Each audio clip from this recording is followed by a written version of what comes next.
Erlangga mulai melancarkan aksinya. Dia datang ke rumah Salma dengan berpura-pura salah alamat. Erlangga sedang ingin menemui klien yang alamatnya berada di komplek tempat tinggal Salma. Tanpa curiga sedikit pun, Salma menunjukkan alamat yang dimaksud oleh Erlangga yang dia kenal sebagai Manggala. Namun ketika hendak pergi, kliennya menelpon Erlangga dan tiba-tiba membatalkan kerjasamanya dengan Erlangga. Erlangga pura-pura pamit kepada Salma karena kliennya telah membatalkan kerjasama mereka. Merasa tidak tega melihat Erlangga pergi dengan kecewa, Salma menawarkan untuk Erlangga minum kopi di ruang tamunya. Tentu saja Erlangga tidak menolak karena memang itulah yang dia mau. Erlangga tersenyum puas karena Salma telah masuk ke dalam jebakannya. Pak, Ketika Salma membuatkan kopi, Erlangga merencanakan untuk menumpahkan kopi ke tangannya sehingga dia akan terlihat kepanasan. Erlangga akan meminta izin untuk ke toilet membersihkan tumbahan kopi panas di tangannya. Kamu masuk perangkap aku, Salma. Di dalam toilet nanti, Erlangga akan meminta salep kepada Salma.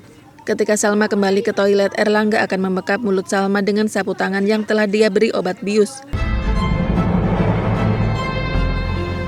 Dengan begitu, Salma akan jatuh pingsan dan Erlangga akan menculiknya. Tetapi ternyata semua tidak berjalan mulus sesuai dengan ekspektasi Erlangga. Awalnya Erlangga yakin rencananya akan berjalan mulus karena Salma sedang tinggal sendirian. Ibunya dan William pergi. Namun setelah Salma benar-benar datang membawakan kopi untuknya dan Erlangga telah menumpahkan kopi panas di tangannya, William tiba-tiba datang. Betapa terkejutnya Erlangga. Padahal dia baru saja meminta izin kepada Salma untuk pergi ke toilet dan ingin segera melancarkan aksinya. William yang tidak suka melihat Erlangga memberondongnya dengan pertanyaan-pertanyaan kenapa Erlangga atau yang dia kenal sebagai Manggala bisa berada di dalam rumah Salma. Erlangga menjelaskan semuanya dan segera berpamitan pergi tanpa sempat mencuci tangannya yang terkena tumpahan kopi panas. Lo yang pura-pura jadi Mr. Kim. Untuk apa? Untuk deketin Salma? Emang kalau saya mau dekati Salma kenapa? Argo masih terus memikirkan siapa sebenarnya yang membakar dekor di acara 4 bulanan kehamilan Salma. Dia mulai mencurigai Jerry karena Jerry yang memasang dekor itu dan Argo memang sudah curiga sebelumnya. Argo bergegas pergi ke kafe Kubu untuk menginterogasi Jerry. Tetapi sesampainya di sana, Argo dibuat terkejut oleh Jerry yang sedang chattingan dengan menggunakan handphone miliknya yang selama ini hilang.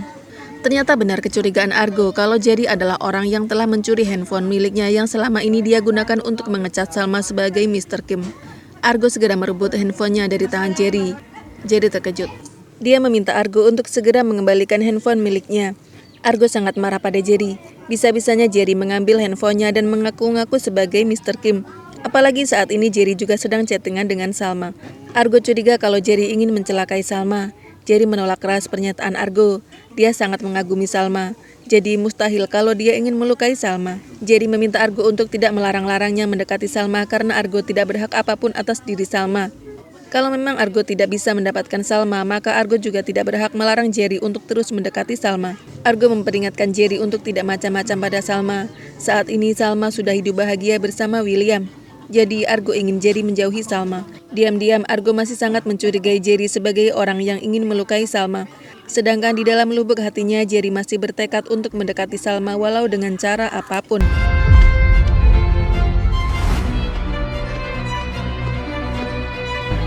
Jisoo melihat keributan antara Argo dan Jerry. Jisoo tidak menyangka ternyata benar Jerry yang selama ini telah menyamar menjadi Mr. Kim. Jisoo sangat kecewa pada Jerry yang dikaguminya, tetapi rupanya dia juga pembohong. Jisoo segera merebut handphone milik Argo dan berlari keluar kafe. Argo dan Jerry mengejarnya. Jisoo mengirim pesan kepada Salma sebagai Mr. Kim dengan meminta agar Salma tidak lagi mengecatnya. Jisoo menambahkan bahwa kekasih Mr. Kim cemburu membaca chattingan mereka berdua. Argo kesal dengan Jisoo. Dia merebut handphonenya dan membantingnya serta menginjak-injaknya. Argo juga mengambil kartu di handphonenya dan mematahkannya. Dengan nada penuh emosi, Argo mengatakan kalau mulai detik ini tidak ada satu orang pun yang bisa membohongi Salma lagi tentang Mr. Kim. Argo akan pergi menemui Salma dan jujur tentang Mr. Kim. Jisoo terkejut melihat kemarahan Argo. Dia tidak pernah melihat Argo semarah itu sebelumnya. Mulai sekarang, gak ada yang bohong Salma lagi. Jisoo tidak bisa lagi mencegah Argo yang ingin membongkar rahasia Mr. Kim kepada Salma. Dengan penuh derai air mata, Kelvin menelpon Kinari untuk menyampaikan sebuah berita duka. Satria putra mereka berdua baru saja pergi untuk selama-lamanya. Minta maaf. Satria udah gak ada lagi. Iris setia menemani Kelvin yang terus menangis. Kelvin meminta maaf pada Kinari karena tidak bisa menjaga Satria. Kinari sangat kecewa pada Kelvin. Kelvin telah berjanji untuk menjaga Satria, tetapi ternyata Satria malah meninggal dunia. Kinari menyesal telah membiarkan Kelvin mengambil Satria darinya. Kelvin benar-benar menyesal. Dia tahu betapa bodohnya dirinya yang tidak sigap membawa Satria untuk segera berobat ke dokter di saat anak itu sedang demam tinggi. Kelvin malah menyuruh babysitternya untuk memberikan sirup obat penurun panas dan tidak menghubunginya dulu dengan alasan dia sedang sibuk. Padahal sebenarnya Kelvin sedang ingin ngedate dengan Iris. Begitu susahnya Kelvin merayu Iris hingga akhirnya Kelvin berhasil mendapatkan maaf dari Iris dan berhasil mengajaknya jalan. Oleh karena itu, dia tidak ingin siapapun mengganggu waktunya termasuk babysitter yang menjaga Satria. Kamu udah janji, Kelvin. Babysitter yang panik karena demam yang dialami Satria tidak kunjung turun berinisiatif untuk membawa Satria ke dokter dengan naik taksi. Naasnya di tengah perjalanannya ke rumah sakit, taksi yang ditumpanginya mengalami kecelakaan. Taksi itu hampir menabrak seorang anak kecil yang sedang bermain sepeda. Karena mengerem mendadak, sopir taksi itu jadi hilang konsentrasi. Dia masih terdiam di belakang kemudinya untuk menenangkan diri. Tiba-tiba dari arah samping melaju truk besar yang kehilangan kendali. Truk itu menabrak taksi yang ditumpangi oleh Satria dan babysitternya. Babysitter dan sopir taksi berhasil selamat. Tetapi sayangnya Satria tidak bisa diselamatkan. Kelvin benar-benar menyesali kebodohannya. Kini dia hanya bisa menangis. Iris juga merasa sangat bersalah karena Kelvin mengabaikan putranya sendiri demi dirinya.